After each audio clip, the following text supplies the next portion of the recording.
আরে ভাই, বাংলাদেশ সম্পর্কে আপনাকে জানা লাগবে না? কিসের রাজনীতি? আপনার ভালো না লাগলে আপনি চলে যান। না না, আমি কোরআন থেকেই বলছি। আপনি কি কোরআন আমার সাথে বেশি বোঝেন? আপনার কাছে কিছু জিজ্ঞাসা করে কথা বলা লাগবে আমার? এটা আগস্টের 5 তারিখের করার জায়গা পান না? দেশটা ফোকলা করে ফেলেছেন আপনারা। সব দালালাইগুলো ধরেন, ওগুলো ধরেন ধরেন ধরেন। শয়তানি করার জায়গা পায় না, দেশটা শেষ করে দিয়েছে। টাকা ফেরত দেওয়া লাগবে এই দেশের। শয়তানি। ও চ্যালেঞ্জ দেশে মনে করছে আমির হামজা কি ও ছেলে ছিল, বোঝে না। আরে বেটা, এখন এই দেশ চলছে কি করে আপনি টের পাচ্ছেন? হ্যাঁ, আপনি কি মনে করছেন আমাদের সে রামরাজত্ব এখনো ফিরে আছে? আপনি কি আওয়ামী লীগার হয়েছেন আমি জানি না। আমার বংশের চাইতে আপনি বড় আওয়ামী লীগ করেন। আমার বংশের 100 জনের 98 জন ছিল, সব পালিস। 1500 বছর আগের একটা চিত্র আমি তুলে আনতে চেয়েছিলাম। ওই জামানায় জাতীয় নেতা ছিল 3 জন। কয়জন? একজন ছিল ইহুদিদের নেতা, তার নাম মারহাব। 2 নম্বরে ছিল খ্রিস্টানদের একজন জাতীয় নেতা, তার নাম মুখাইরে। আর একজন ছিল মুশরিকদের জাতীয় নেতা, তার নাম ছিল আবু জেহেল। আপনি বাংলাদেশের সাথেও মিলান, জাতীয় নেতা কিন্তু আমরা এ পর্যন্ত প্রায় 3 জনই পেয়েছি। নাম ধরা লাগবে? নাম ধরে তো আবার আর একজন হুজুর। নাম ধরার দরকার নেই, আপনি টের পেয়েছেন। ওই জামানায় জাতীয় নেত্রী ছিল 3 জন। একজনের নাম ছিল নাকেরা, আবু জেহেলের স্ত্রী। 2 নম্বরে ছিল হিন্দা, আবু সুফিয়ানের স্ত্রী। 3 নম্বরে ছিল উম্মে জামিলা, আবু লাহাবের স্ত্রী। এগুলো ছিল জাতীয় নেত্রী। বাংলাদেশেও জাতীয় নেত্রী কয়জন? 3 জন। নাম ধরা লাগবে? পুরুষও 3 জন, নারীও 3 জন। আপনি 1500 বছর আগে আরবের অবস্থার সাথে মিলান, ওদের সাথে আমাদের দেশের পুরাটা মিল আছে। কি এই দেখেন, আমি সব নোট করেছি তাফসীর থেকে। 3 নম্বরে ওই দেশে জাতীয় ব্যবসা ছিল 3টা। কয়টা? ওই জামানায় যারা ব্যবসা করত, বিশেষ করে ইহুদিদের জাতীয় ব্যবসা ছিল সুদের ব্যবসা। এখনো তামাম দুনিয়ায় যত সুদের ব্যবসা সব ইহুদিরা, আসল মালিক কিন্তু তারা। 2 নম্বরে নাসারা, যারা এই খ্রিস্টান, ওদের জাতীয় ব্যবসা ছিল মদের ব্যবসা। কিসে? এই যে আমাদের দেশ থেকে পাচার হয়ে যায় সোনা রূপা, আর বাইরের দেশ থেকে আসে ডাল, গাঁজা। কি আমরা কি ভালো জিনিস বাইরে থেকে পাই? বিশেষ করে আমাদের প্রতিবেশী, ওরা তো শুধু ডাল আর বাবা দেয়। এমনকি এই দেশের মানুষকে আপনি জেলে দিয়ে কি করবেন? জেলের ভেতর ওরা গাঁজার গাছ লাগিয়েছে। আমার সাথে ছেলে ছিল নিস্তালায়, ওই শয়তান ছেলে ভেতরে টবের ভেতরে গাঁজার গাছ লাগিয়েছে। জেলার একদিন এসে বলছে, তুই এই গাছ পেলি কোথায়? বলছে, আমি যে মামলার হাজিরা দিতে গিয়েছিলাম, আমারও তো বন্ধু বান্ধব আছে বাইরে, তারা আসার সময় গাঁজার পোটলা দিয়েছিল, ওইটাই মুখের ভেতরে রেখে দিয়েছিলাম। মেশিনে স্ক্যান করার সময় ধরা পড়েনি, ওইটাই এসে আমি লাগিয়েছি 2 মাস আগে। দেখেন গাছ কত বড় হয়েছে। জেলার তো হিন্দু দেবদুলাল, ও তো আর জান্নাত জাহান্নাম বিশ্বাস করে না। তখন বলছে, আরে শয়তান, তুই গাঁজা খাওয়ার কারণে পুলিশে ধরে তোরে জেলে দিল, আর তুই গাঁজার গাছ লাগিয়েছিস ভেতরে, তোরে তো স্বর্গে দেওয়া লাগবে। 1500 বছর আগে যারা মুশরিক, তাদের জাতীয় ব্যবসা ছিল নারীর ব্যবসা। কি বললাম? আপনি তাকান আজ বাংলাদেশে জাতীয় ব্যবসাগুলোর দিকে, অধিকাংশ মানুষ কিন্তু মেয়ে লোক দিয়ে ব্যবসা করছে। আরে 15.5 বছর, এটা আরো বেশি ছিল। আপনি দোকানদারিতে লাগিয়ে দিয়েছে মেয়েকে, একটা সাবান বিক্রি করবে সেখানেও মেয়েদেরকে, অথচ মেয়ে লোকের যে সম্মান বিশ্বনবী আসার পরে দিয়েছিলেন, তামাম পৃথিবী আজ ওই সম্মান দিতে পারবে না। ওরা 15.5 বছরে কোথায় নিয়েছে মেয়েদের? শরীফ থেকে শরীফা বানিয়ে মেয়েদের ইজ্জত নষ্ট করার জন্য পায়তারা করছিল, আল্লাহ ধরিয়ে দিয়েছে। আরে ভাই বলেন তো, একটা শরীফ ও বিকালে বলছে আমি শরীফা হয়ে গেছি, আমি এখন মহিলা হোস্টেলে থাকবো। ও যতই শরীফা দাবি করুক, মাল কি আগেরটাই। ও সেই মহিলা হোস্টেলে থাকতে চায়, বলেন ওখানে আপনার মেয়ে আছে, আপনার ফুফু আছে, আপনার বোন আছে, নেই? পরে যদি আপনি ওখানে দেন, বলেন তো ওকে ঠিক থাকবে না যার ওর সন্তান জন্ম দেবে? এই পর্যায়ে পৌঁছে ফেলে দেশটা, আপনি টের পাচ্ছেন? আর বলে হুজুর রাজনীতি করবে না। আরে শয়তান, রাজনীতি কি কোথায় পৌঁছিয়েছিল? কয়দিন পরে তোর মারে বের করে নিয়ে যে ধর্ষণ কর, তুই টের পাচ্ছিস কোথায় নিয়েছে শিক্ষা ব্যবস্থাটা? আরবের অবস্থা আগে এখন জানা লাগবে আপনাদের। এই কথা বলা যাবে না এখান থেকে, না পরে। কি কথা?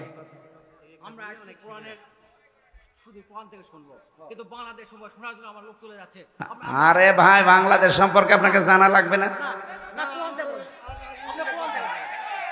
কিসের রাজনীতি?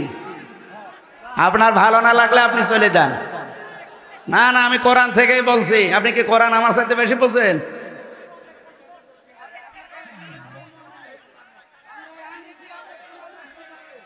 আপনারা আনতে বলেছে কে? আপনাকে আমি বলেছি আমরা নিয়ে আসেন।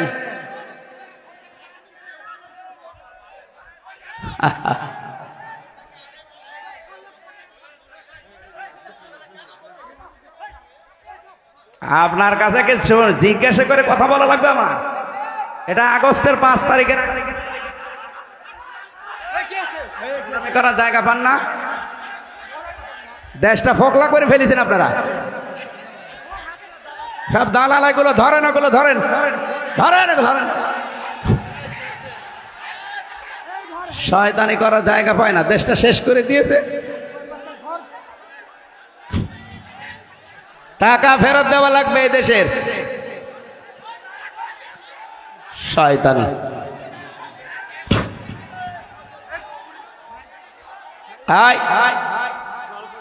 পাগলরা ছেড়ে দেন। বসেন বসেন।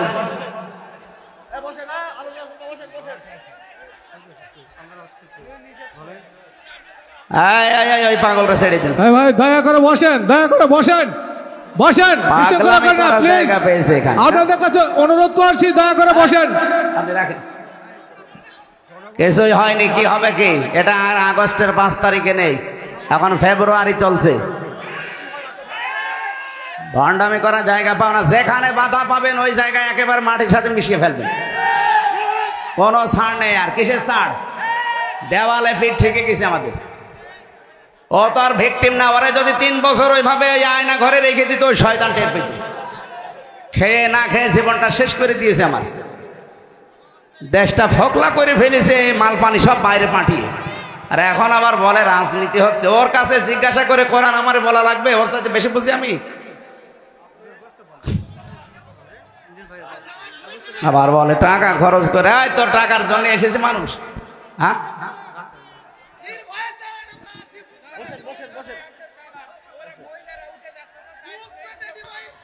যাক, মেয়েদের কি দরকার আমার এখানে?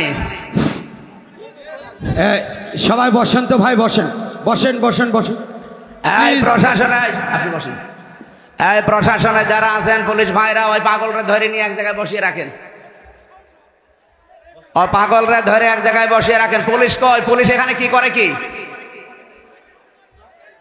প্রশাসন তো এখনো সে 100 জনের 90 জন ওই দালাল গুলোই আছে।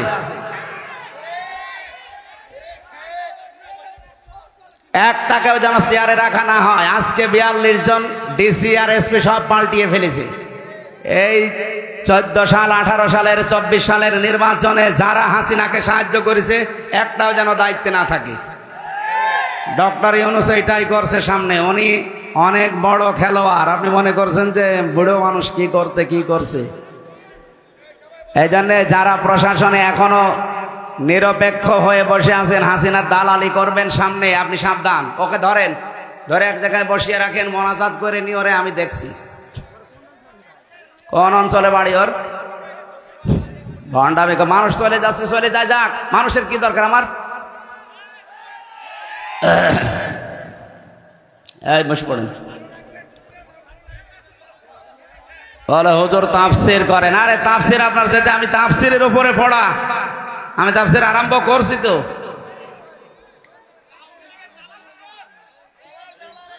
এইগুলো ধরে যেখানে পাবেন মাটির নিচে দিয়ে দেবেন, কারণ ওর উপরে থাকার কোনো যোগ্যতা আর নেই। 15.5 বছরে যা করেছে, ওরে মেরে ফেললে আমার মনে হয় আরো সওয়াব হবে, ওই কাংলাসের মতো এক বাড়িতে মেরে ফেলবে, তাহলে কয়টা নেকি হবে? কারণ ওগুলো তো শয়তানের ছাড়িত খারাপ।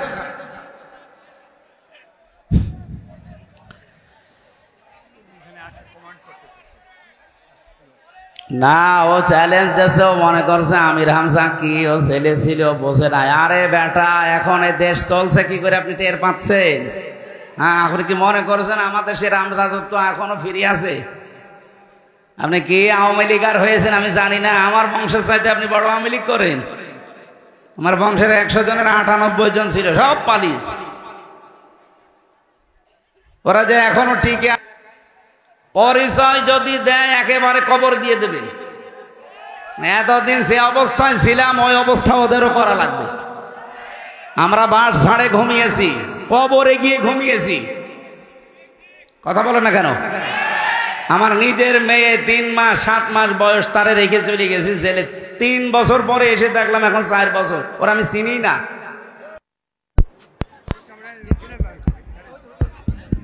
সুবহানাল্লাহ, আলহামদুলিল্লাহ, লা ইলাহা ইল্লাল্লাহ। এই দাঁড়িয়ে আছেন যারা, কারা এরা? হয় বসেন না বাড়ি চলে যান, বসেন না বাড়ি চলে যান, যান। কাউকে কোনো ছাড় নেই ভাই। আমি নিজে ভিকটিম, আমি জীবনে অনেক পড় খেয়েছি, ঘাত প্রতিঘাত সহ্য করে আজ পর্যন্ত। আপনার রক্ত চক্ষু দেখার জন্য এদের স্বাধীন হয়নি। ঝামেলা করবেন ওই জায়গায় মাটির নিচে দিয়ে দেবো, এরপরে বলবো মিনহা খলাকনাকুম। দরকার হয় দোয়া পড়ারও দরকার নেই, একবারে দিয়ে দেবো। হ্যাঁ, মরার আগে তো দোয়া পড়ে নিচ্ছি। নবীদের কাছে 40 দিন পর্যন্ত ওহী বন্ধ ছিল। 40টা দিন তিনি চিন্তায় আছেন। ওদিকে আবু জেহেল সহ যারা দায়িত্বে ছিল ওই দেশের, ওরা ছড়িয়ে দিয়েছে। এমনকি নবীজির নিজের আপন চাচি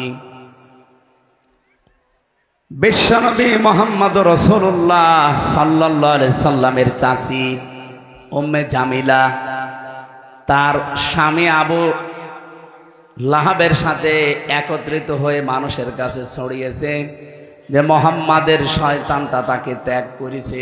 বলেন নাউজুবিল্লাহ।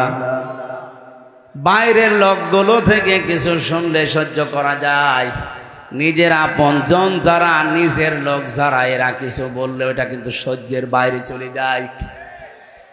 এই প্রশাসনের ভাই যারা আছেন, পুলিশ ভাইরা, ওই পাগলটাকে ধরে এক জায়গায় বসিয়ে রাখেন। বিশৃঙ্খলা তৈরি যদি হয়, আপনারা কি করছেন কি এখানে? আপনারা মানুষগুলো বসিয়ে দেন। হাতে লাঠি নিয়ে কি করছেন? পিটানো যাচ্ছে না? আমাদের ধরলে তো ভালোই পিটাতে পারতেন। দেন, ওখানে ধরে বসিয়ে দেন। যে বসবে না বলেন বাড়ি চলে যান। মাহফিলটার পরিবেশ নষ্ট যেন কেউ না করে। হয় যারা আছে হয় বসবে, নাই বাড়ি চলে যাবে। এখানে কারো রূপ দেখার জন্য আপনাকে নিয়ে আসে নাই। 40 দিন আপনারা যারা শুনছেন এদিকে অ্যাক্টিভ হয়ে শুনবেন। আমরা নির্ধারিত সময় নামাজ পড়বো, দরকার আরো 10 মিনিট পরে, অসুবিধা নেই। 40 দিন পার হয়ে গেল। নবীজিও মন খারাপ যে আমার কাছে আর ওহী আসে না। রব্বুল আলামিন 40 দিন পরে ফেরেশতা জিবরাইলকে দিয়ে আয়াতগুলো নাযিল করলেন। আমরা যে 15.5 বছর পর্যন্ত অনেকেই আমার মনে হয় মন খারাপ অবস্থায় ছিলাম, কারণ আমাদের সামনে সূর্য উঠবে সেরকম পরিবেশ ছিল না। আপনি ভাবতে পারেন একটা মানুষ 10টা বছর পড়ে আছে এক জায়গায়, তার পরিবার, তার বউ, তার মা বাবা, তার সন্তানাদি কি করে চলে বলেন তো? বিডিআরদের ওপরে বিনা কারণে অত্যাচার করে তাদের জীবনটাও নষ্ট করে দিয়েছে। এক একজনের 16 বছর 17 বছর জেলখানায় পড়ে আছে। গভীর রজনীতে এই প্রশাসনের মানুষগুলো যখন উঠতো, এই বিডিআররা উঠে হাও মাও করে তাহাজ্জুদের নামাজের সেজদায় কাঁদতো। আমি একজন মুরব্বী পেয়েছিলাম বিডিআর প্রশাসনের, ওর বাড়ি হচ্ছে পঞ্চগড়ে। বলছে আরে 1 মাস পরে আমার চাকরি শেষ, আমি রিটায়ার্ড হয়ে যাব, অথচ আমার এই মিথ্যা মামলাটা দিয়ে আর 17টা বছর আমার জীবন থেকে কেড়ে নিল। হুজুর বলেন তো আমার এইটা জবাব কি করে দিবে হাসিনা? ওর যে ক্ষমতা চলে গেছে 1 জন 2 জনের কারণে এরকম। লক্ষ লক্ষ মানুষের চোখের পানি ওর চেয়ারের সাথে মিশে আছে। কত মানুষের বরদোয়া মিশে আছে। ইত্তাকি দাওয়াতাল মাজলুম ফাইন্নাহা লাইসা বাইনাহু ওয়া বাইনাল্লাহি হিজাব।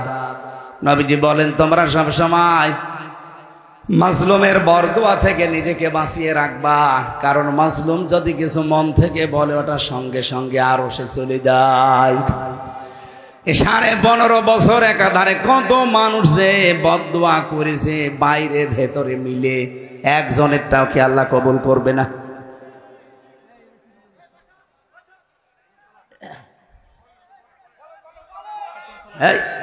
এখানে এরা কি করে? কি এরা কি কমিটির লোক?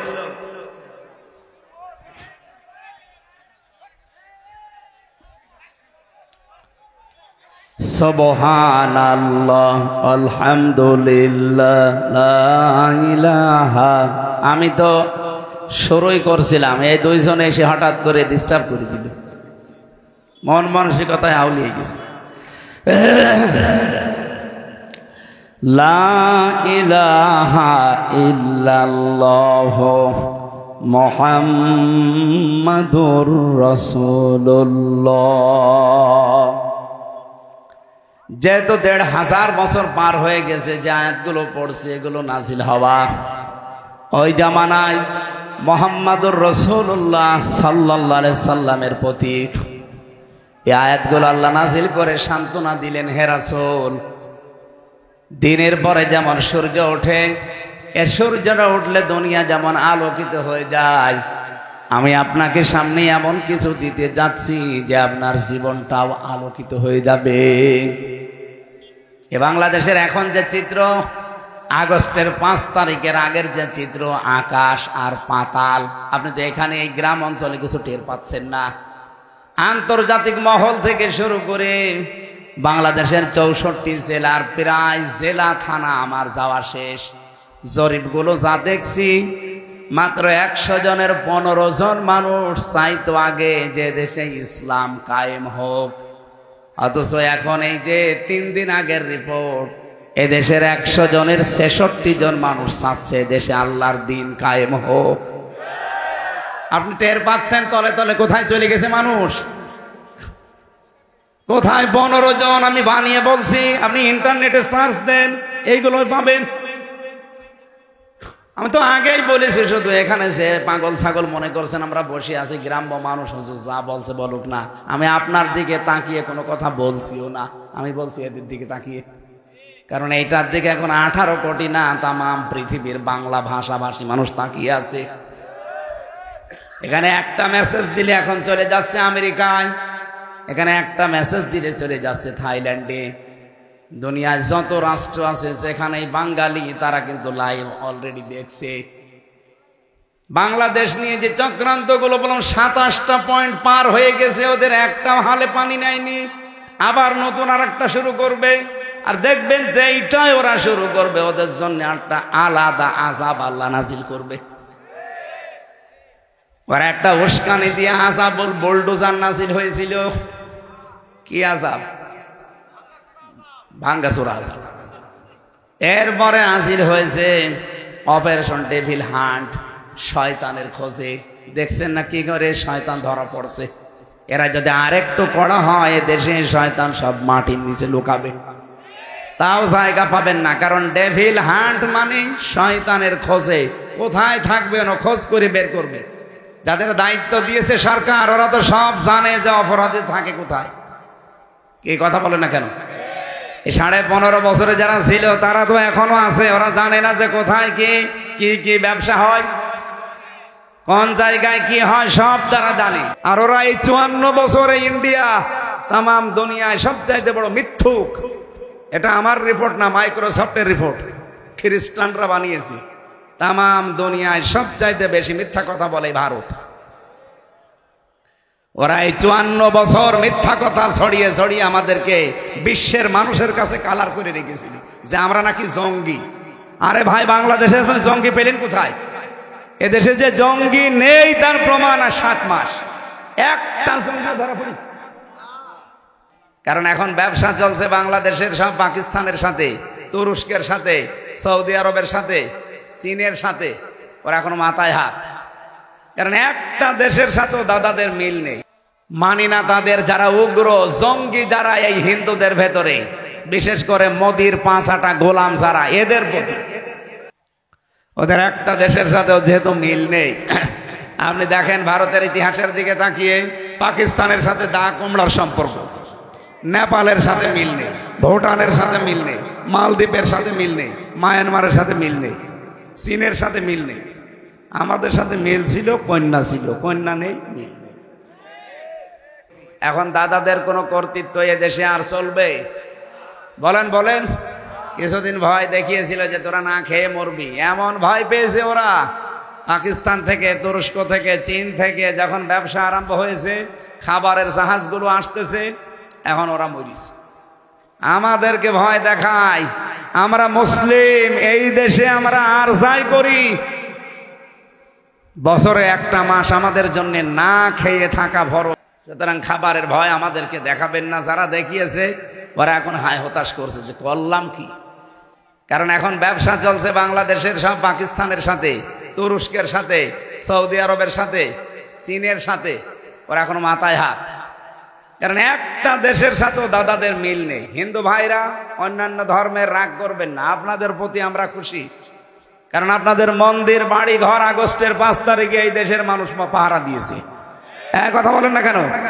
আপনি আরো নিরাপদে থাকবেন যদি এই দেশে আল্লাহর বিধান কায়েম হয়। এই যে গাইবান্ধায় কয়েকদিন আগে একজন হিন্দু পুরোহিত ঠাকুর, সে জানিয়েছে কোরআনের বিধান যদি এই দেশে কায়েম হয়, আমরা সবচাইতে বেশি নিরাপদে থাকতে পারবো। আপনাদের ঠাকুর এই কথা বলছে। আমরা তো মানি না তাদের যারা উগ্র জঙ্গি, যারা এই হিন্দুদের ভেতরে, বিশেষ করে মোদির 5 গোলাম যারা, এদের প্রতি। ওরা আল্লাহর ঘর, বাবরি মসজিদ ভেঙে ফেলেছে।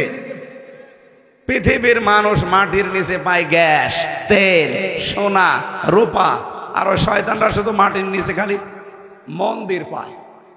তাও যেখানে সেখানে পায় না, শুধু মসজিদ যেখানে ওই জায়গায়। বলে এখানে 500 বছর আগে মন্দির ছিল।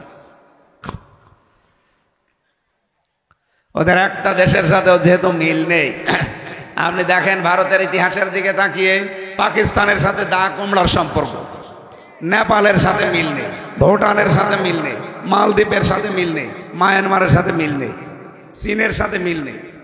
আমাদের সাথে মিল ছিল, কন্যা ছিল, কন্যা নেই, মিল নেই। এই জন্যই তো আন্তর্জাতিক যারা মোড়ল, তারা বলছে কি এমন ভালো মানুষ আপনি যে একটা প্রতিবেশীর সাথে আপনার মিল নেই। এই জন্যই জোট করতে পারে না। গিয়েছিল মোদি এই দেশ সম্পর্কে কিছু মিথ্যা তথ্য দেওয়ার জন্য, যে এই দেশে জঙ্গি ভরে যাচ্ছে, এই দেশে কোনো মানুষ নিরাপদে নেই, এদেশে হিন্দু মেয়েদেরকে ধর্ষণ করা হচ্ছে, এই কথাগুলো বলার জন্য। একটা কথাও ট্রাম্প কানে নেয়নি, কারণ এই দেশের পূজা আর রোজা একদিনে হয়। এই সামনে আসতেছে, এই কথা বলেন না কেন? আমি নিজে দেখেছি, পূজাও চলছে, রোজাও চলছে, চলছে না? পৃথিবীর 257টা দেশে এর চাইতে সাম্প্রদায়িক সম্প্রীতির দৃষ্টান্ত আর কোন দেশে নেই। আর ওরা এই 54 বছরে ইন্ডিয়া তাম দুনিয়ায় সবচাইতে বড় মিথ্যুক। এটা আমার রিপোর্ট না, মাইক্রোসফটের রিপোর্ট, খ্রিস্টানরা বানিয়েছে। তাম দুনিয়ায় সবচাইতে বেশি মিথ্যা কথা বলে ভারত। ওরা এই 54 বছর মিথ্যা কথা ছড়িয়ে ছড়িয়ে আমাদেরকে বিশ্বের মানুষের কাছে কালার করে রেখেছিল যে আমরা নাকি জঙ্গি। আরে ভাই, বাংলাদেশে জঙ্গি পেলেন কোথায়? এদেশে যে জঙ্গি নেই তার প্রমাণ আর 7 মাস একটা জঙ্গি ধরা পড়েছে। কারণ জঙ্গির নাটক যে লেখবে সে মহিলায় তো পালিয়েছে, আর যাদেরকে নিয়ে জঙ্গি সাজাবে সেই মনিরুল, আসাদুজ্জামান, এই শয়তানগুলো আরো আগে পালিয়েছে। এই জন্য দেশে জঙ্গি নেই। জঙ্গি নেইও তো, জঙ্গি কোথায় পাবেন আপনি? যেই দু একটা একটু উগ্র আছে তাদেরকে আমি ভেতরে দেখেছিলাম। একজন আছে আল্লাহর দলের সভাপতি সারা বাংলাদেশের। আমি বললাম, ভাই আপনি আল্লাহর দলের সভাপতি, সেক্রেটারি কে? বলছে আমার ছেলে। আমি সভাপতি, আমার ছেলে সেক্রেটারি, দুনিয়ায় আমাদের আর কেউ নেই। এই হচ্ছে জঙ্গি, পুরাটা নাটক। আল্লাহ আমাদেরকে হাতে ধরে বানিয়েছে, বাঁচিয়েছে ওদের শুধু এই জুলুমের কারণে। কি যে জুলুম গেছে কিছু কিছু মানুষের উপরে, আমার হালকা গেছে। তারপরেও তো আমি রুগী হয়ে গেছি 3 বছরে। আপনি ব্যারিস্টার আরমানের কাছে নিজেকে দাঁড় করান তো, 8টা বছর, এদিকে 3.5 হাত, এদিকে 1.5 হাত, তারপরও পাইছেন বান্দা। এতটুকু জায়গায় 24টা ঘন্টা তালা লাগানো, 8 বছর। আপনি কল্পনা করতে পারেন? এখনো পর্যন্ত অনেকে জালেমের সাফাই গায় যে কি হয়েছে আপা, পালিয়ে যাওয়া লাগলো। তোমার সাথে তো হয়নি। তোমার সাথে যদি এরকম 8 বছর না 8 দিন হয়তো তুমি টের পেতে। এই কথা বলেন না কেন? আমরা চাই আগামীতে কিয়ামত পর্যন্ত বাংলাদেশে কোনো আয়না ঘর যেন না হয়। এই কথা বলেন না কেন? এরকম কোনো কিছু করার যেন কেউ সাহসও না পায়। এই জন্য উস্কানি দেয়, আর এদিকে 32 নাম্বার ভেঙে যায়। এবার যদি উস্কানি দেন না, ও গোপালগঞ্জ থাকবে না। গোপালগঞ্জের সব না, শুধু ওইটুকু। এই জন্য আশা করছে আপনার বোধোদয় উদয় হবে, আপনি উল্টা পাল্টা এরকম সমস্যার কথা সামনে বলবেন না। মাথা ঠিক নেই তো, কারণ এত বড় সাজানো গোছানো ইউনিয়নের দারোয়ান থেকে সংসদ পর্যন্ত সব লোক ঠিক করা ছিল। আমি রিমান্ডে গিয়ে এগুলো টের পেয়েছি। এদের একটা জায়গাও ফাঁকা ছিল না, সব ওদের চেন অফ কমান্ড ছিল। একেবারে বাবা শাহজালাল সব হালাল করে নিয়েছে, তো আল্লাহ পুরা উল্টিয়ে দিয়েছে। কি শিকড় ছিল ওদের আপনি দেখেছেন? ইউনিয়নের দারোয়ান থেকে শুরু করে সংসদ পর্যন্ত সব ওদের লোক। এখন আছে? বলেন বলেন। আল্লাহ বলেন, ফাকুতিয়া দাবিরুল কওমিল্লাযিনা যালামু, জালেমদের শিকড় কাটা হয়ে গেছে। কেটেছে কে? না না, হাসিনা কাটবে কি করে? হাসিনা শিকড় তো শেষ। কেটেছে কে? কতিয়া, এটা মসুলের সিগা, এর ফাইল জানা নেই। কে কেটেছে কেউ জানে না। সারা বাংলাদেশের অবস্থা প্রায় একই। আমার কুষ্টিয়ার হানিফের বাড়ির দিকে তাকান, পায়খানার প্যান্ট পর্যন্ত খুলে নিয়ে চলে গেছে, কে নিয়েছে কেউ জানে না। আপনার স্বপনের বাড়ির দিকে, এটা জয়পুরহাট না? জয়পুরহাট পাশে কি একজন নাম ছিল, স্বপন না কি জানো? আবু সাইদ কি মাহমুদ স্বপন কি বলতো দেখেছেন? সংসদে দাঁড়িয়ে, মাথা ঠিক নেই, হজরত বলে ডাকতো। এই যদি হজরত হয় তাহলে আমি কি? ওরে যদি হজরত বলা লাগে, আমার মনে হয় হাসিনাকেও হজরত বলা লাগবে। এমনকি আবু জেহেলকেও হজরত আবু জেহেল বলা দরকার। এই কথা বলেন না কেন? না ভাই, আমি যেটা বোঝাতে চাই, এবার আমরা আরম্ভ করছি। এই ষড়যন্ত্রগুলো যেহেতু চলছে আর এটা রেকর্ড হচ্ছে, এই কারণে আমি বললাম। তাই এই কয়েকজন মানুষের সামনে বলতাম না, এটা রেকর্ডের কারণে বললাম। কোন উস্কানিতে আমরা আর পা দেব না। আমাদের শরীরে আল্লাহ যে শক্তি দিয়েছেন, 18 কোটি মানুষের হাত আছে। কত কোটি? 36 কোটি। এই হাতগুলোর সামনে আমরা কাজের হাত বানাবো ইনশাআল্লাহ। এদেশ আবার দাঁড়িয়ে যাবে, আর কিচ্ছু লাগবে না বাইরের। আমরা আবার দাঁড়াতে পারবো যদি হাতগুলো কাজের হাত হয়। এই জন্য আমরা দল মত নির্বিশেষে আজকের অনুষ্ঠানে যারা আসলাম, এটা শুধু মুসলমানদেরকে ভাববেন না, এলাকায় যারা আছেন দল মত জাতি বর্ণ ধর্ম সবাই কোরআনের কাছে আসবেন। কোরআন সবার জন্য। কোরআন বলেন বলেন। আল্লাহ রাব্বুল আলামিন আমার তেলাওয়াতকৃত আয়াতে যে ঘোষণাটা দিয়ে জানিয়েছেন, অদ্দুহা ওয়াল লাইলি ইযা সাজা, মা ওয়াদ্দাআকা রাব্বুকা ওয়া মা ক্বালা ওয়ালাল আখিরাতু খায়রুল লাকা মিনাল উলা ওয়ালা সাওফা ইউতিকা রাব্বুকা ফাতারদা। এ পর্যন্ত পড়েছিলাম। আল্লাহ বলেন মধ্য দিনের কসম, রাতের কসম যখন তা সে অন্ধকার হয়ে যায়। মা ওয়াদ্দাআকা রাব্বুকা ওয়া মা ক্বালা, হে নবী আপনার রব আপনাকে ছেড়ে দেয়নি, আপনাকে ত্যাগও করেনি। আলাল আখিরাতু খায়রুল লাকা মিনাল উলা, আপনার জন্য দুনিয়ার চাইতে আখিরাত উত্তম। ওয়ালা সাওফা ইউতিকা রাব্বুকা ফাতারদা, অতি শীঘ্রই আপনাকে আল্লাহ এমন কিছু সামনে দেবেন যাতে আপনি খুশি হয়ে যাবেন। বলেন বলেন। এই জন্য আমাদের দায়িত্ব আমরা পৌঁছিয়ে দেব সঠিকভাবে। এটা আপনার বিবেকে কি বলবে সেটা আপনি দেখবেন। কিছুদিন আগে এক অধ্যাপক বিসিএস ক্যাডার, ওনারে বলেছিলাম যে স্যার আপনার মুসলমান হওয়ার দরকার, আমাদের ধর্মে যেহেতু বাড়াবাড়ি নেই, জোর জবরদস্তি নেই, এই জন্য আপনাকে আমি জোর করে মুসলমান বানাবো না। আমি ইচ্ছা করলে আপনাকে জোর করে বানাতে পারি, কারণ এদেশে আমরা ৯৬% মুসলমান আর আপনারা ৪%। পিটিয়ে মুসলমান বানিয়ে ফেলতে পারি, কিন্তু না, আমাদের ধর্মে জোর আছে, বাড়াবাড়ি আছে, কিচ্ছু নেই। কলিল হাক্কু মির রাব্বিকুম ফামান শাআ ফালিয়ুমিন ওয়া মান শাআ ফালিয়াকফুর। আল্লাহ বলেন সঠিক কথাগুলো তুলে ধরবেন, যার ইচ্ছা হয় সে মানবে, যার ইচ্ছা হয় সে কুফরি করবে। ইন্না আতাদনা লিয-যালিমিনা নারা, অবশ্যই আমি প্রস্তুত করে রেখেছি জালেমদের জন্য আগুন। তার মানে হক কথা শোনার পরে যে মানুষ মানতে চায় না, আল্লাহর ভাষায় সে জালেম। বলেন, জালেমদের জন্য প্রথম পুরস্কার কি? আগুন। এটা খুব ভালো জিনিস।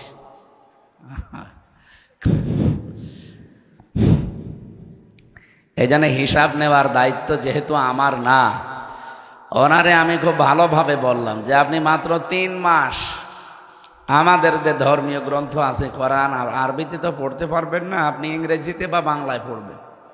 আপনি একজন অধ্যাপক বিসিএস ক্যাডার, সেই হিসাবে আপনি হয় বাংলায় পড়েন না ইংরেজিতে পড়েন। ৩ মাস পরে দেখে উনি নিজেই মুসলমান হয়ে গেছে। এই জন্য আমাদের ধর্মে জোর জবরদস্তি নেই, বাড়াবাড়ি নেই। ৮৫০ বছরে এলাকাটা মুসলমান শাসন করেছিল। যদি আপনাদের মতো জোর করে জয় শ্রীরাম বলাতাম যে ইসলাম না গ্রহণ করলে তোদের মেরে ফেলবো, এই এলাকায় একটা হিন্দু থাকার কথা ছিল? হিন্দু সব খারাপ না, এই যে কিছু উগ্র আছে। আমাদের এই বাংলাদেশের এই আগস্টের ৫ তারিখের পর থেকে যত অশান্তি এবং অস্থিতিশীল পরিবেশ তৈরি করার জন্য চেষ্টা চালাচ্ছে, বেশিরভাগ সব উগ্রপন্থী হিন্দু যারা, তারা এই দেশে তারা নেই, পাশের প্রতিবেশী রাষ্ট্র থেকে উস্কানি দিচ্ছে। আমরা কারো উস্কানিতে যেন পা না দেই। এমনকি ২-৩ দিন ধরে আপনারা দেখতে পাচ্ছেন আমাদের প্রাণের চাইতে ভালোবাসি যাকে, মোহাম্মদুর বলেন বলেন, সেই নবীকেও গালি দিয়েছে। এটা একটা উস্কানি। আমরা যেন এ নিয়ে তোড়জোড় করি, ওকে মারধর করি, আর এটা বিশ্ব মিডিয়ায় দেখাবে। এমনি কিছুদিন আগে মোদি যে ট্রাম্পের কাছে নালিশ দিয়েছে, নালিশগুলো সে কানে নেয়নি, কারণ মোদি যাতে মাতাল হলো তাহলে ঠিক আছে। কথা বোঝে? আমাদের এই দেশে নাকি সাম্প্রদায়িক সম্প্রীতি নেই, এখানে সংখ্যালঘু নির্যাতন হয়। এটা যে দাহা মিথ্যা কথা, এটা ট্রাম্প জেনে ফেলেছে। কি কথা বোঝেন আমার? তামাম পৃথিবীর ২৫৭টা রাষ্ট্র, এই কোন দিকে তাকিয়েছেন আপনি? আমার কথা বলতে লাগিয়ে দেখেন, গল্প করছেন মানে? এদিকে আসেন, আপনারা মাইকে লাগিয়ে দিই। এই যে সিয়ারে আপনাকে বলছি, হ্যাঁ, আপনি কার সাথে গল্প করছেন? কাউকে কিছু বলার দরকার নেই, এমনি তাকিয়ে থাকেন। আমি এই ক্লাস নেব ১ ঘন্টা পরে, আপনাকে জিজ্ঞাসা করবো কি বুঝলেন আপনি। না বলতে পারলে আপনার খবর আছে। তাহলে আমার মাইকে লাগিয়ে দিয়ে আপনি গল্প করবেন মানে? আমার এক একটা ঘন্টা কথা বলি, আমি কমপক্ষে 20 ঘন্টা পড়ি। আপনাকে 1 ঘন্টা বোঝাতে হলে, এখানে তো আর সব গরু ছাগল বসে নেই, কত শিক্ষিত মানুষ আছে না, ওরা যদি বাড়িতে এইগুলো মিলায় আর যদি না পায় বলবে ভুয়া হুজুর। এই জন্য আমি দলিলগুলো স্ট্রং করি, একেবারে কোরআন হাদিস যা পড়েছি বাস্তবতা নিয়ে। আমি আজকে মিলাবো বাংলাদেশের সাথে, ইনশাআল্লাহ মিলে যাবে। আমি আশা করছি কোরআনের সাথে যদি না মেলে তাহলে এ দেশই না। কে কথা বলে না কেন? কি হবে কিয়ামত পর্যন্ত সব এর ভেতরে আছে। তাহলে মিলবে না বাংলাদেশ? 100% মিলবে। অনেক গিয়েছিল এই দেশ সম্পর্কে কিছু মিথ্যা তথ্য ট্রাম্পের কাছে দিতে, যে এই দেশে জঙ্গি মাথা ছাড়া দিয়ে উঠতেছে। এই যে রাখাল রাহা, যেই লোকটা নবীকে গালি দিল, আমরা যদি একটু চড়াও হতাম এদেশের মাটির নিচে লুকিয়ে থাকলেও থাকতে পারত, কারণ ও তো আমার বাবাকে গালি দেয়নি, ও দিয়েছে সরাসরি রাসূলুল্লাহকে। যেখানে নবীজিকে আল্লাহ কোনোদিন সম্মান হানি হবে এই জন্য নাম ধরেও ডাকেন নাই, আর তারে এই শয়তান গালি দেয়। বলেন তো ওরা কত টুকরা করলে আপনার শরীরে ঝাল মেটবে? ওরা মনে হয় পুরাটা টুকরা করা লাগবে, গরু ছাগলের মতো। কিন্তু এখনো পর্যন্ত আমরা কিছু করি নাই, শুধু আবেদন জানিয়েছি যে 96% আমরা মুসলমান, এদেশে যেন আল্লাহ রাসূলকে নিয়ে কেউ কটূক্তি না করে, ওর দৃষ্টান্তমূলক শাস্তি দেন। আগামীতে যারা এরকম করবে তারা যেন সাবধান হয়। এটা আমাদের একটা প্রতিবাদ, কারণ ঈমান রাখতে হলে প্রতিবাদ করা লাগবে। মান রাআ মিনকুম মুনকারান ফালিয়ুগায়্যিরহু বিয়াদিহি। তোমাদের ভেতরে কেউ যদি কোনো অন্যায় কাজ দেখে, পৃথিবীতে মানবতার জন্য রাসূলুল্লাহ যা করেছেন আমরা সবাই তার কাছে ঋণী না?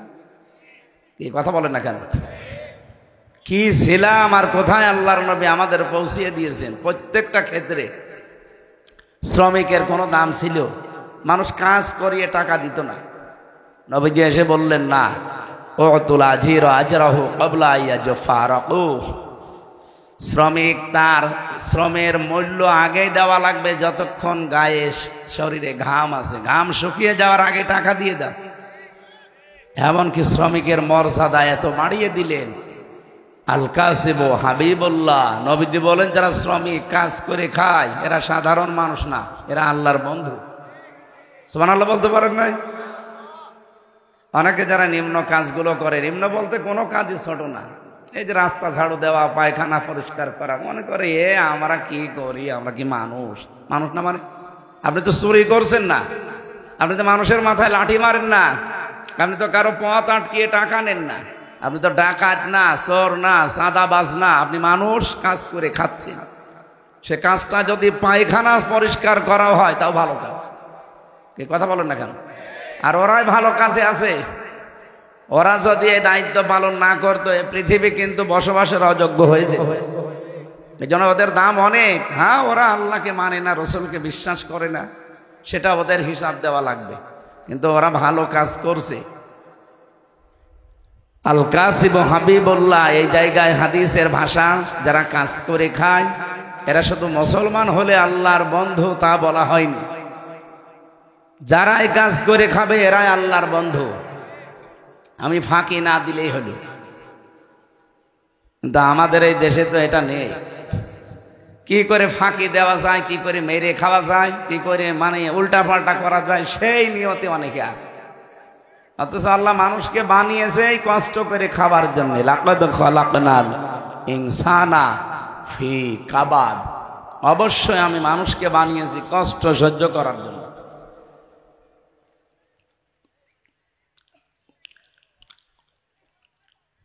কোরআনে কারিমে আছে ইন্নাকা কাদিহুন ইলা রাব্বিকা কাদহান ফামুলাকি।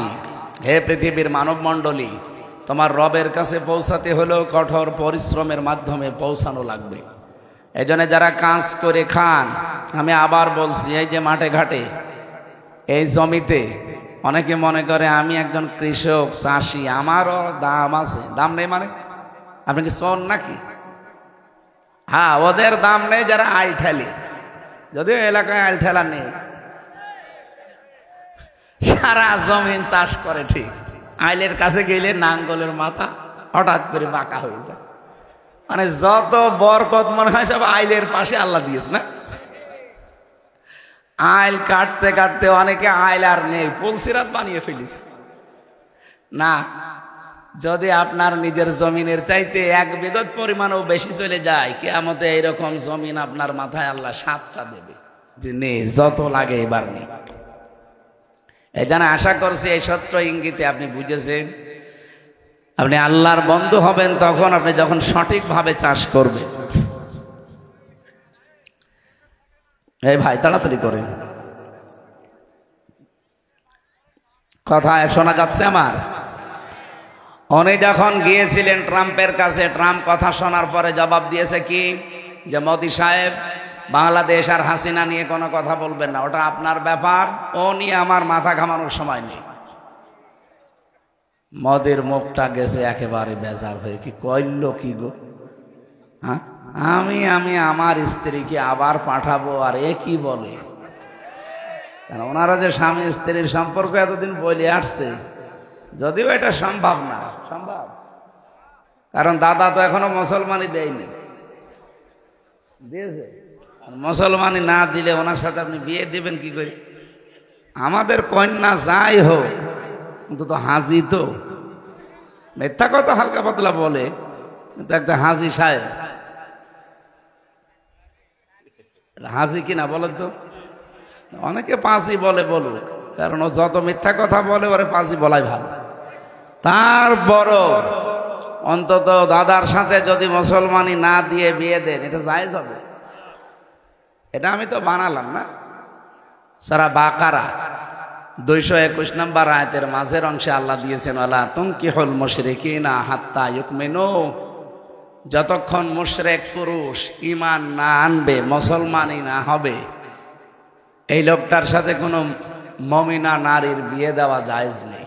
আমি কিন্তু এই হিসাবে বললাম, আপনারা যারা আবার আছেন মনে করছেন যা হুজুর আমারে, আমি তো ওই নিয়তে বলি না, আমি কোরআনের আয়াতের দিকে তাকিয়ে বললাম যে দাদার সাথে কখনো স্বামী স্ত্রীর সম্পর্কের কথা আপনারা এই 15.5 বছর বলেছেন, কিন্তু এটা সম্ভব না। আর সম্ভব হবে যদি মুসলমানি দেওয়া হয়, আর এই বয়সে দাদার মুসলমানি দেবেন, আপনি হাজাম পাবেন কোথায়? হাজাম পাবেন কোথায় বলেন? বুড়ো মানুষ ছাড়া কেউ ও জিনিস এর কাছে যাবে? আর আমার মনে হয় কোনো হাজাম ওনারে মুসলমানি দিতে গেলে ও কথা চোখ খুলে কাটতেও পারবে না, চোখ বন্ধ করে কাটা লাগবে। কোন জায়গা থেকে কোন জায়গা কাটবে সে দেখা যাচ্ছে আকার দিজি গোয়া কেটে ফেলিস। আমি হাসির জন্য বলি না, এটাই বাস্তব।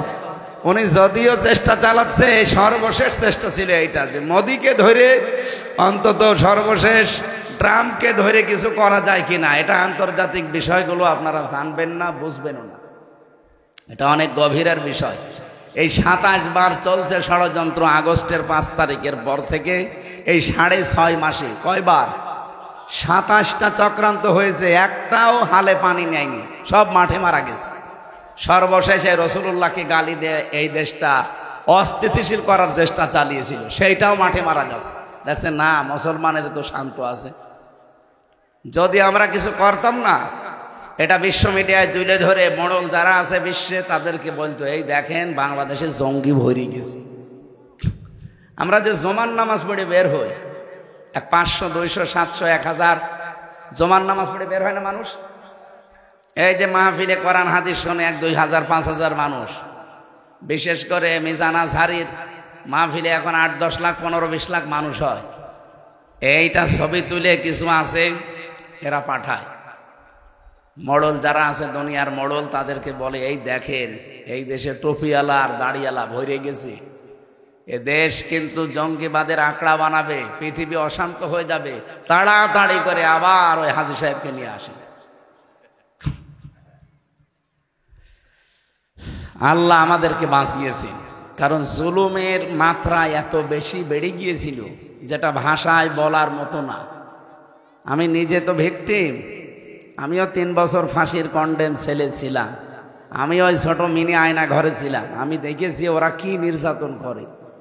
এইরকম চেয়ারে বসিয়ে দেয়, হাতের সাথে পায়ের সাথে ক্লিপ লাগিয়ে দেয়, আর গলার সাথে একটা বেড লাগিয়ে দেয়। একটা সুইচ আছে, টিপ দেবে, 1 মিনিটে আপনি 120 বার ভরবে। 1 মিনিট পরে মনে হবে আমি 8-10টা দুনিয়া দেখতে পাচ্ছি। আপনি নিজেকে ওই জায়গায় দাঁড় করিয়ে বলেন তো কেমন লাগে ওই সময়। আমার নিজে তো নিয়ে গিয়েছিল, আমার আগে একজনকে এই নখ তুলে ফেলল। এইভাবে হাত তো বাঁধা, এমন মেশিন আছে ওদের কাছে, হাতের সাথে পায়ের সাথে লাগিয়ে দেয়। শুধু একটা সুইচ টিপ দেবে, একবার এই নখগুলো সব খুলে চলে আসবে। তখন ওর উপরে লবণ ছিটিয়ে দেয়। আপনার বিশ্বাস হচ্ছে না? হয়তো পুলিশ দাঁড়িয়ে আছে, জিজ্ঞাসা করে, এ পুলিশ হয়তো জানে না, না উনি যদি দায়িত্বে না থাকে রিমান্ডের, তাহলে উনি তো জানবে না। যারা ছিল আমি দেখেছি তো, আমি মাত্র 10 দিন ছিলাম, ওরা যে আচরণ করে এটা মানুষের আচরণ না। আর যে গালি দেয়, ওরা মনে হয় এই গালিগুলো মুখস্থ করে আসে।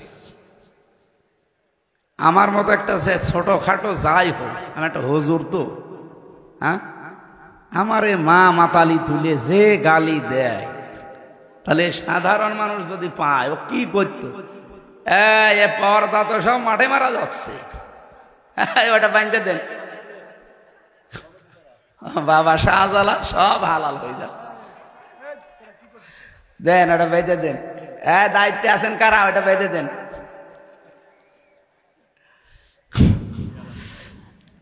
নওগাঁবাসী যেহেতু ষড়যন্ত্র 27টা মিস হয়ে গেছে, আবার হয়তো সামনে দেখবেন আর একটা উস্কানি দেবে।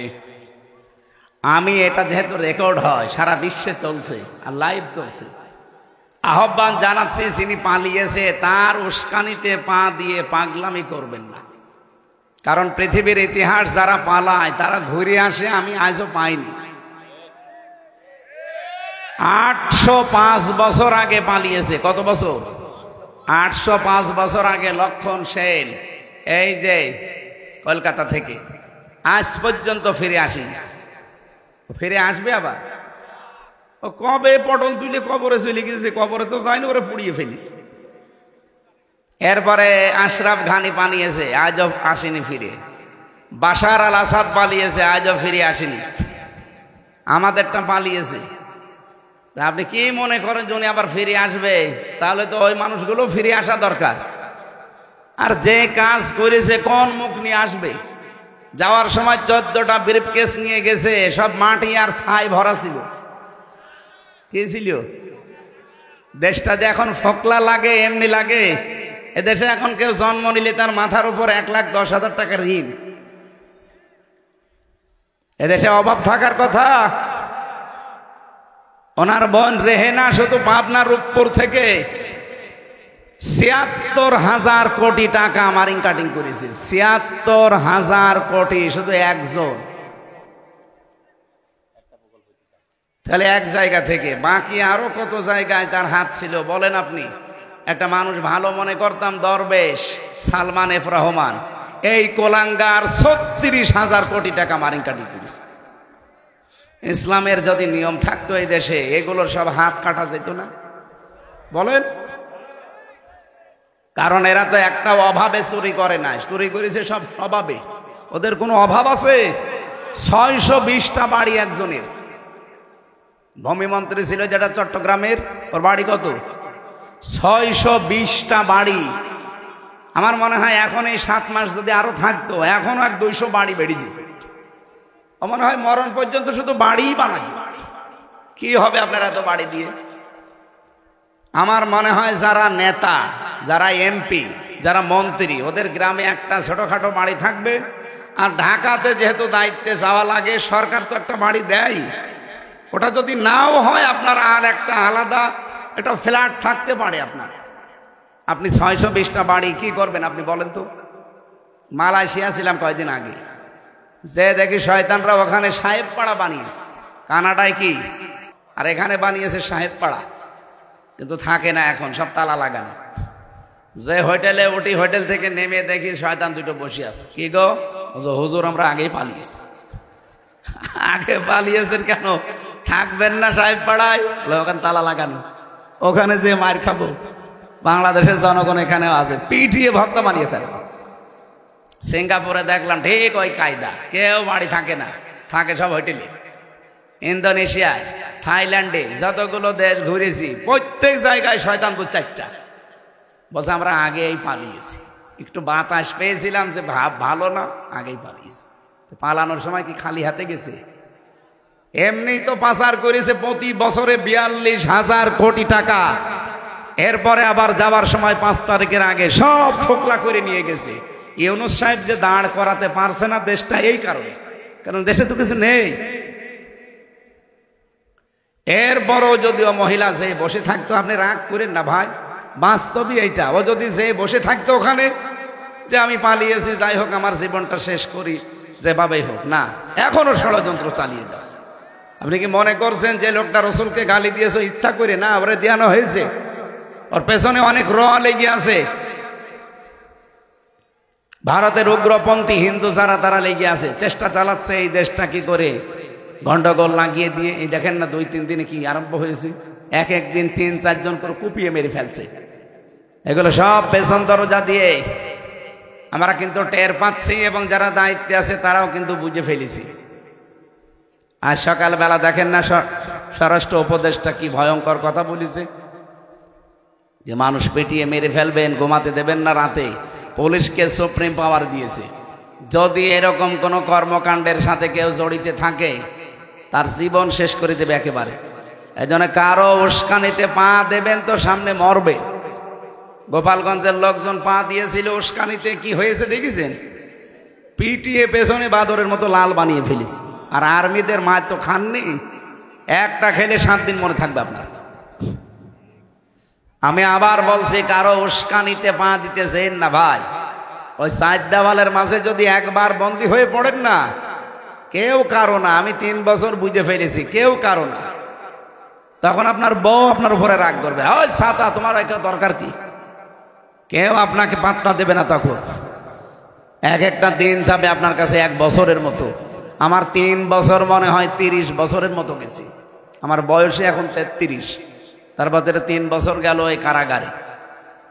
30 বছর আমি বাইরের জীবনে ছিলাম, যা পেয়েছি 3 বছরে তার চাইতে 30 গুণ শাস্তি আমি বেশি পেয়েছি। মাথার চুল থেকে পা পর্যন্ত আমার 1 ইঞ্চি জায়গা বাকি নেই যেখানে ওরা টর্চার করে না। এই যে নিয়ম নীতি যেটা বললাম, এইভাবে ওরা করে। আর ডিম মিম সেগুলো তো বাদ দিলাম। এই জন্য জুলুমের মাত্রা যখন একেবারে সর্বশেষ পৌঁছিয়ে যায়, তখন আল্লাহ বলেন আমি আর ছাড় দেই না, তখন আমি ধরি। ইন্নামা নুমলি লাহুম লিয়াজদাদু ইসমা ওয়া লাহুম আযাবুম মুহিন। মানুষের পাপ যখন পরিপূর্ণ হয়ে যায়, তখন আমি আল্লাহ ওকে অপমানজনক শাস্তি দেই। 300 এমপি একবারে পালিয়ে যায়, এর চাইতে আর অপমান কি থাকতে পারে? বলেন না কেন?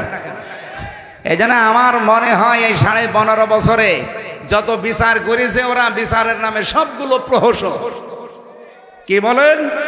তারেক জিয়ার নামে যে মামলা দিয়ে তারে জেল দিয়েছিল কয় বছর? 9 বছর। তার সাজা ছিল কয় বছর? আপনারা কোন এলাকায় আসলাম? এটা নওগাঁ বগুড়ার পাশে না? কি করেন আপনারা?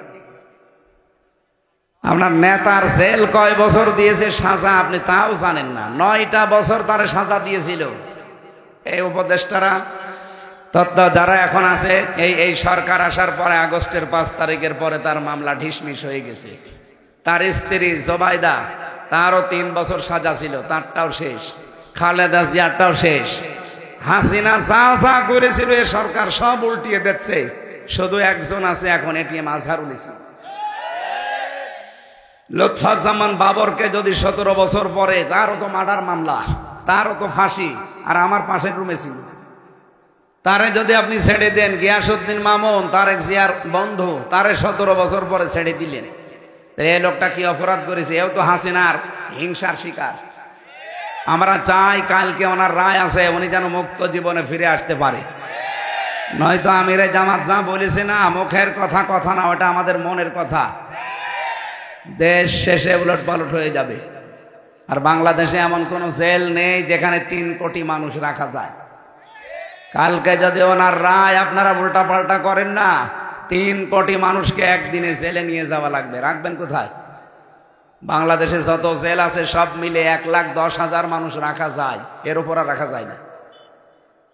মানুষ থাকবে কত? কালকে প্রধান উপদেষ্টার বাড়ি ঘেরাও করার আহ্বান জানিয়েছে জামাতের আমির ডাক্তার শফিকুর রহমান। 3 কোটি মানুষ সারা দেশ থেকে ওনার সাথে থাকবে। কাল সবাইকে জেলে দেবেন না এটি মাঝারকে ছাড়বে? এই নির্দোষ মানুষটার পক্ষে থাকা দরকার না? কত মানুষ বলে যে না ওনার সাজা হয়েছে, ওনারে ছাড়া যাবে না। আরে শয়তান তারেক জিয়ারও তো সাজা হয়েছিল, ছেড়ে দিলেন কেন? তারে মামলা থেকে অব্যাহতি দিয়েছেন কোন কারণে? লুৎফুজ্জামান বাবরে তো সাজা হয়েছিল, তারে ছেড়ে দিলেন কোন কারণে?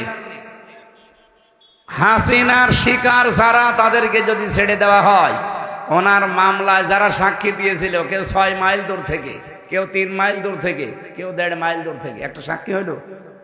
মামলার বাদী যে সে পালিয়েছে হাসিনা, মামলার যে প্রসিকিউটর সে পালিয়েছে, বিচারপতি পালিয়েছে, আইও পালিয়েছে, যে সাক্ষী সে পালিয়েছে, কিচ্ছু নেই। তাহলে উনি থাকবে কেন?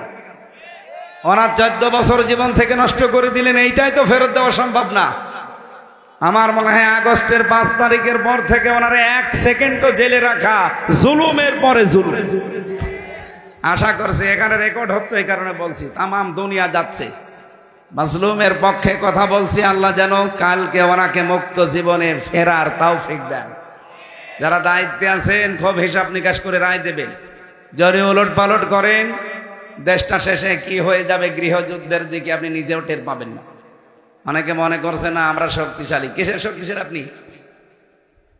15.5 বছরের এত বড় দানবকে যদি এদেশের মানুষ ফেলে দিতে পারে, আপনারা কয়জন মাত্র?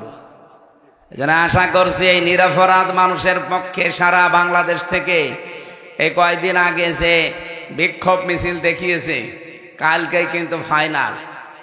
এরপরে আর বলা হবে না। উনি বারবার বলেছে বহু সময় দিয়েছি, আর সময় নেই। সবাইকে আপনি একরকম করবেন। বৈষম্যের শিকার যদি এখনো হওয়া লাগে, এদের স্বাধীন হওয়ার দরকার ছিল কি? ও আগে যা ছিলাম তাই ভালো ছিলাম। 27টা ষড়যন্ত্র যদি সব নিঃশেষ হয়ে যায়, কালকের এই ষড়যন্ত্রটাও নিঃশেষ হবে ইনশাল্লাহ। কিছু মানুষ এখানে আছে, আমরা জানি এই মানুষগুলোর জন্য উলট পালট হচ্ছে। কেউ যখন নেই তখন আপনি তাকে রাখবেন কোন হিসাবে বলেন? আমাকেও তাহলে রেখে দিতেন। আমি তো 3 বছরে জামিন পাইনি, অথচ আমার ঠুনকো মামলা, অথচ 5 তারিখের পর থেকে মামলা তুলতে দেরি। শুধু জামিন না, পুরা খারিজ করে দিয়েছে। বিচারককে আমি বলতেও গেলাম যে আপনি তো 3 বছরে দায়িত্বে ছিলেন, তখন তো বললেন না যে না এ মামলার বিচারে কোনো রায় নেই। জামিন দিলেন না 3টা বছর, আমারে রেখে দিল ফাঁসির কন্ডেম সেলের ভেতরে, 24 ঘন্টা তালা লাগানো। আমি একটা কবরে ছিলাম, কারণ আমার ওই সেলের নাম ছিল কবর সেল। আর আপনি এখন একেবারে শুধু মামলা, জামিন না, পুরা খারিজ করে দিচ্ছেন যে কোনো এ মামলার কোনো মাল ম্যাটারেস নেই। এতদিন কোনো মাল ছিল? উনি এইটা বলতো যে আমার হাত বাঁধা ছিল। কি ছিল বলেন? এখন আমার হাত খোলা আছে, আমি একেবারে ন্যায় বিচার করেছি। আমারটাই যদি এমন হয়, এই 15.5 বছরে যত মিথ্যা মামলা, মিথ্যা সাক্ষীর কারণে মানুষ ভেতরে আছে, সবগুলোকে তো এইভাবেই ছেড়ে দেওয়া দরকার। আমি শেষ কথা বলছি এটা, এবং ফাইনাল কথা। আমরা চাই আগামীকাল এই নির্দোষ মানুষটা মুক্তি পাক। কারা চান হাত তোলেন তো? আন্দাজ হাত তোলবেন না। কিছু মানুষ হাত তোলেনি আমি জানি, ঠিক আছে, আপনার তোলা লাগবে না, থাক। ইব্রাহিম আলাইহিস সালামকে আগুনে দিয়েছিল একটা নির্দোষ মানুষকে, নমরুদ। আপনারা জানেন ঘটনা, আমি শিক্ষার জন্য বলছি। ব্যাঙ পেশাব করেছিল, জিবরাইল এসে বলছে তুমি পেশাব করো, পেশাবে কিছু হবে? আমি জানি আমার পেশাবে কাজ হবে না, কিন্তু আমি আল্লাহকে দেখাতে চাই যে আমি একটা নিরপরাধ মানুষের পক্ষে আছি, আমি জালেমের বিপক্ষে আছি, নমরুদের। আল্লাহ বলেন তোর এই কথাটা এত ভালো লেগেছে আমার, কিয়ামত পর্যন্ত যত ব্যাঙ দুনিয়ায় যাবে সবার পেশাব পাক করে দিলাম। এই জন্য ব্যাঙের পেশাব কি? পাক। ফেরেশতা জিবরাইল কিছুক্ষণ যাওয়ার পরে দেখলেন একটা কাংলাশ ফু দিতে আছে। জিবরাইল ফেরেশতা জিজ্ঞাসা করেছিল যে এখানে ফৎকার দাও, এ ফৎকারে তো কিছুই হবে না। বলছে আমি জানি, আমি আমার মালিক নমরুদকে দেখাতে চাই যে আমি তোমার পক্ষে আছি আর ওই ইব্রাহিমের বিপক্ষে আছি। আল্লাহ কথাটা এত বেশি অপছন্দ করেছিলেন, ওই দিন থেকে আইন পাশ হয়ে গেছে, কেউ যদি কাংলাস দেখে এক বাড়িতে মেরে ফেলতে পারে ওর 10টা নেকি হয়। এই জন্য আমি এই নিরপরাধ মানুষটার পক্ষে কথা বললাম, তাছাড়া কোনো অন্য উদ্দেশ্য না। যারা এই ছোট মনের পরিচয় যে না ওনারা দেওয়া যাবে না, সাজা হয়ে গেছে, তাহলে আবার তারেক জিয়ার মামলা ফের জীবিত করে, ওনার বড় মামলা জীবিত করেন, কারণ সবগুলো মামলার সাজাপ্রাপ্ত আসামি। সে মামলার আসামি যেভাবেই হোক, সাজা তো দিয়েছে আদালত। বলতে পারেন না হাসিনা ওনারে রাগ করে, হাসিনা ওনারে রাগ করে দিলে এটিএম আজহারকে কি ভালোবেসে দিয়েছে? তারেক জিয়ার বাড়ি হাসিনার বাড়ি থেকে কত মাইল দূরে বলেন, আর এটিএম আজহারের বাড়ি হাসিনার শ্বশুর বাড়ি থেকে মাত্র ½ কিলো। এদিকে পীরগঞ্জের শেষ, ওদিকে বদরগঞ্জের শেষ, এই 1 কিলো 1.5 কিলো দূরে বাড়ি। ও শেষে দেখা যাচ্ছে চাচা শ্বশুরও হতে পারে, হ্যাঁ আত্মীয় স্বজন হতে পারে। শুধুমাত্র তাদেরকে দিয়েছিল ইসলামের কারণে আর এই দাদা বাবুদের ইঙ্গিতে। যেহেতু দাদাদের প্রভাব থেকে আমরা এতগুলো মানুষ 2732 জন মানুষ জীবন দিয়ে মুক্ত হয়েছি। আগস্টের 5 তারিখের পরে পরিবর্তন যদি না করে দিত আল্লাহ এই ছাত্র জনতার মাধ্যমে, সত্যি আপনার মেয়েকে আপনি বাড়িতে রাখতে পারতেন না।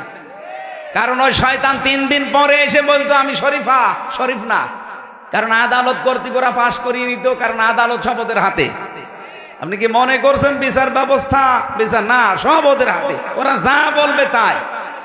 আমার মামলার প্রথমটা জামিন হয়ে গেল, আমি বের হব, বলে না গেট থেকে 10টা প্রশাসনের যে বিভাগ আছে ওরা আসবে, ডিসিএফআই আসবে, এনএসআই আসবে, কাউন্টার টেররিজম আসবে, এরপরে এসবি আসবে, সিটি আসবে, এরকম 8টা 10টা গোয়েন্দারা এসে বলবে যে না এনারে ছাড়া যাবে না, আবার মামলা দিয়ে ভেতরে ঢুকিয়ে দাও। এই ছিল দেশের অবস্থা।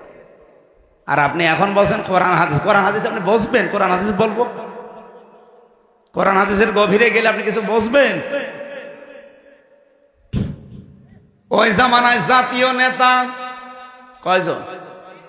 জাতীয় নেত্রী, জাতীয় ব্যবসা আর গোত্র এলাকায় যারা, এই গোত্রপতি ছিল 42 জন।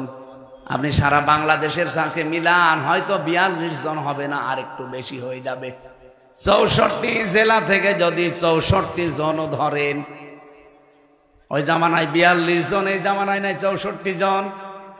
ওদের যে কাজকর্ম, আরে 15.5 বছরের কাজকর্ম পুরাটা মিলে গেছে।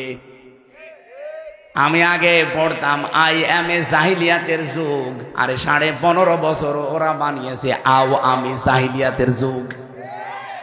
IMA আর আওয়ামী শব্দ দুইটা পাশাপাশি না, কাজও একই। ওরা 15টা কাজ করেছিল আবু জেহেল ওই জামানায়। আপনি ইতিহাস পড়েন, বেহেরকার রাহিকুল মাখতুমটা পড়বেন, এখানে লেখা আছে এই 15.5 বছর ওরা এরকম 15টা কাজ করেছে। ওরা যে নারী পুরুষের একেবারে অবাধ মেলামেশা চালু করে যার সন্তান তৈরি করার ফ্যাক্টরি তৈরি করেছিল। কারণ ওদের ছেলে মেয়েগুলো সবগুলো বাইরে যেখানে পড়াশোনা করে সেখানে সব ফ্রি সেক্সের দেশ। এই যে জয় যেখানে পড়িছে, এই কথা বলছে না কেন? ও বিয়েও করেছে এই জন্য এরকম মহিলা। কেন এ দেশে মুসলমান মেয়ে নেই? আপনি একটা মুসলমানের ছেলে, হাজারো মুসলমানের মেয়ে বিয়ে হয় না, এখানে 2-4টা একসাথে বিয়ে করা যায় না? আপনার মায়ের যা বাবার যা আছে আপনি তো 4টা বিয়ে করতে পারেন, মুসলমান 4টা মেয়ে না, একটাও পছন্দ হয়নি, হয়েছে চামড়া কটা। আল্লাহর ইশারা, ওর বউ ওরে ছেড়ে দিয়েছে। ওই জামানায় তো নবী এবার নবুয়তের দায়িত্ব পালন করার পর জিন্দাবাতি কাজ আরম্ভ করেছিলেন। সবচাইতে বেশি বাধা দিয়েছিল ওই জামানায় ওই 42 জন নেতা। আপনি বাংলাদেশের দিকে ওই 15.5 বছরের 3 বছর আমি ভেতরে আমি জানি না, বাকি 12 বছর তো জানি। আমি দেখেছি সবচাইতে বেশি বাধা দিয়েছে কিছু নেতা গোছের মানুষেরা। কোরআনে কারিমের কথা প্রচার করতে গেলেই ওদের বাধা। কেন? আমি কে এসে আমার বাবার কথা তুলে ধরছে যে আমার বাবা এরকম নবী ছিল, আমার দাদা নবীর বাবা ছিল, বলেছি কোনোদিন? কোরআনের কথা তুলতে হলে তো ঐতিহাসিক প্রেক্ষাপটগুলো নিয়ে আসা লাগে, ওইটাই তো বলার চেষ্টা চালাচ্ছিলাম। আজ কত মানুষ মেয়েদেরকে পর্যন্ত ভয় দেখাচ্ছে, জুজুর ভয়, যে ইসলাম যদি দেশে আসে তোমরা কিন্তু ঘর বন্দী হয়ে যাবা। কে বলেছে আপনাকে? মেয়েরা যারা এসেছেন, ইসলাম যদি বাংলাদেশে কোনোদিন কায়েম হয়, কোরআন আমার সামনে, আল্লাহর কসম সবচাইতে বেশি নিরাপত্তা পাবেন আপনারা। আর যত হক আল্লাহর কোরআন আপনাদের দিয়েছেন, তখন ওইটা পাওয়ার জন্য রাজপথে আপনারা নামবেন।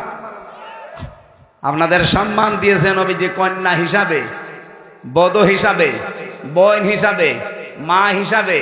একটা মর্যাদাও ছিল না, আষাঢ় দিয়ে পিটিয়ে মেরে ফেলতো আপনাদের। ইসলাম নেই আজ পর্যন্ত, এই কারণে 54 বছরে এখনো বাংলাদেশে যৌতুক মুক্ত হয়নি। অথচ 2 জন মহিলা পরপর যায়। কি আপনারা 2 জন মহিলা পরপর গেলেন, একবার আইন পাস করতে পারলেন না যে বাংলাদেশকে যৌতুক মুক্ত আমরা করতে চাই? একবার তো সংসদে ঘোষণা দিলেই মুক্ত হয়ে যায়। অথচ নিজেরা 2 জন যাবার পরও আজ এই দেশে যৌতুক মুক্ত হয়েছে। গতকালকে একজন বাবা কাঁদছিল, 3টা মেয়ে, তার 3টাই বিবাহধারী, কিন্তু ছেলেরা টাকা চায়। যে জামাই ঠিক করে এমন দাবি করে, ও নিজেই খাবার পায় না, দাবি পূরণ করবে কি করে? এই 10টা যারা 2 জন ছিল দায়িত্বে, এই 2 জন মহিলা, এরা যদি প্রথমে সংসদে আইন পাস করে দিত যে বিয়ে করতে হলে আরো টাকা মেয়ের বাপকে দেওয়া লাগবে, ওই 3টা মেয়ে পড়ে থাকে। আপনাদেরকে যে সম্পদ আল্লাহ দিয়েছেন, যদি সত্যি আপনারা নিজেদের মর্যাদা বুঝে পর্দার ভেতরে থাকতে পারতেন, আল্লাহর কসম পুরুষ মানুষ জোর করে হলেও টাকা ভিক্ষা করে হলে আপনার বাবাকে দিয়েও বিয়ে করত। এখন যদি আমার পানি পিপাসা লাগে, পানি নেই এলাকায় 50 কিলোর ভেতরে, শুধু ডাব আছে, এক একটা ডাব 2000 টাকা পিস। আমার পানি খাওয়া দরকার, পানি নেই, শুধু ডাব আছে, 2000 টাকা, তাই কি 5000 হলো আমি কিনে খেতাম। বলেন বলেন, মেয়েদেরকে আল্লাহ ঠিক ওইভাবে বানিয়েছে। ওরা যদি সত্যি ওদের মর্যাদা বুঝতো, আর ইসলাম যদি এদেশে থাকতো, পুরুষ মানুষ ভিক্ষা করে হলো দেনমহলের টাকা জোগাড় করে বিয়ে করত। অথচ এখন উল্টা করে তার আর যৌতুক দেওয়া লাগছে। এই এলাকায় এটা আছে কিনা জানি না, এই যে বরযাত্রী যেটা যায় মানুষ 200-500 করে মেয়ের বাড়িতে যান, আপনি কোথায় পেয়েছেন ভণ্ডামি? এটা ইসলামে নেই। ইসলামে আছে অলিমা। কি বললাম? বলেন বলেন। সুতরাং আজকে থেকে আর কোনো বরযাত্রী যাবেন না। মেয়েদের এটা মর্যাদা। আপনি কোন কারণে 18-20 বছরের একটা মেয়েকে বাড়ি নিয়ে আসবেন, আরো 500 মানুষ খেয়ে আসবেন? আপনি ইতর না? এই জন্য আজকে থেকে বরযাত্রী যেহেতু ইসলামে নেই, বরযাত্রীতে কেউ যাবেন? কারা যাবেন হাত তোলেন তো।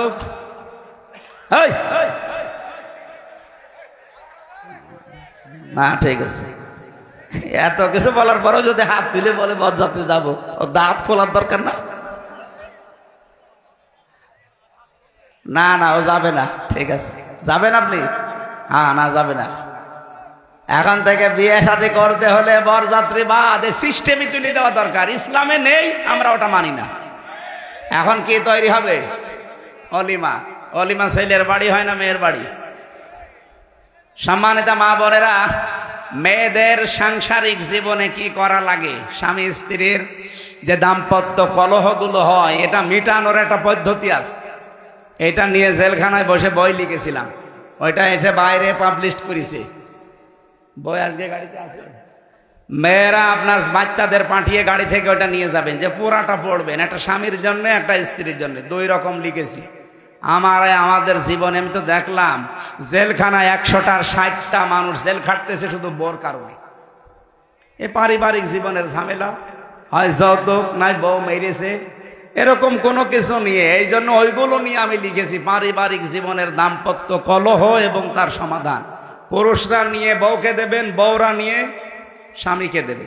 পুরাটা 120 পৃষ্ঠা লিখেছে, প্রত্যেকটা মানুষ পড়বেন। জানি না, ওখান থেকে নিয়ে যাবেন, আমি আশা করছি পুরাটা পড়বেন। আমি আজকে আর চালাচ্ছি না নামাজটা, ফরজ নামাজ 15 মিনিট এমনি বেশি হয়ে গেছে। নামাজ এখানে যাদের ওযু আছে পড়ে নেবেন, আমি মুসাফির মানুষ পড়ে ফেলেছি। আল্লাহুম্মা আমিন। লা হাওলা ওয়ালা কুওয়াতা ইল্লা বিল্লাহিল আলিয়্যিল আযীম। আল্লাহুম্মা গফিরলি ওয়ারহামনি ওয়াহদিনি ওয়াফিনি ওয়ারযুকনি ইয়া রাব্বাল আলামিন। হায় আল্লাহ তাআলা, চর্ম চোখে যেন দেখে মরতে পারি বাংলাদেশে তোমার কোরআনের বিধান চলছে। এটা না আসলে দেশ থেকে বেপরদা বন্ধ হবে না, এদেশ থেকে সুদ বন্ধ হবে না, ঘুষ বন্ধ হবে না, অবিচার, জুলুম, চাঁদাবাজি, ছিনতাই, মানুষ খুন, এটা বন্ধ হওয়া সম্ভব না।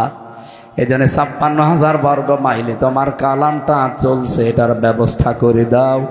এ দেশটা একটা মিনি জান্নাত হয়ে যাবে। আমি সহ যারা অসুস্থ আছি আমাদেরকে শেফা দান করো। সামনে রহমত মাগফিরাত আর নাজাতের মাস রমজান, হায়াতটা আমাদের বাড়িয়ে দাও, আমাদের শরীরকে সুস্থ রাখো। হক আদায় করে ৩০টা রোজায় রাখার তৌফিক দান করো। অনেক মেয়েরা অসুস্থ আছে, তাদেরকে তুমি শিফা দাও। বিশেষ করে ৩০টা রোজায় যেন তারা রাখতে পারে। 2 দিন 3 দিন 5 দিন যে রোজাগুলো তাদের শরীর অসুস্থ থাকার কারণে রাখতে পারে না, আল্লাহ পরবর্তীতে হক আদায় করে ওগুলো রাখার তৌফিক দাও। এই মাহফিলটা বাস্তবায়নে যারা শ্রম দিয়েছে এদের কবুল করে নাও। আল্লাহ তাআলা, যে কথাগুলো বলার জন্য বসেছিলাম শেষ পর্যন্ত আমি যেতে পারি না, যতটুকুই বলেছে ওয়ালাল আখিরাতু খায়রুল লাকা মিনাল উলা, তোমাদের প্রথমের চাইতে শেষ ভালো। প্রথম জীবন তো পার করেই ফেললাম, আমাদের শেষটা তুমি কোরআনের হাতে তুলে দাও। বারাকাল্লাহু লানা ওয়া লাকুম ফিল কোরআনিল আযীম। এলাকায় মাটির নিচে যারা ঘুমিয়ে আছে এদের মাফ করে দাও। বিশেষ করে অন্য ধর্মের যে মানুষগুলো সাহায্য সহযোগিতা করেছে কোরআনের অনুষ্ঠানে, তাদেরকেও তুমি হেদায়েত দিয়ে দাও। আলহামদুলিল্লাহি রাব্বিল আলামিন। লা ইলাহা ইল্লাল্লাহু মুহাম্মাদুর রাসূলুল্লাহ।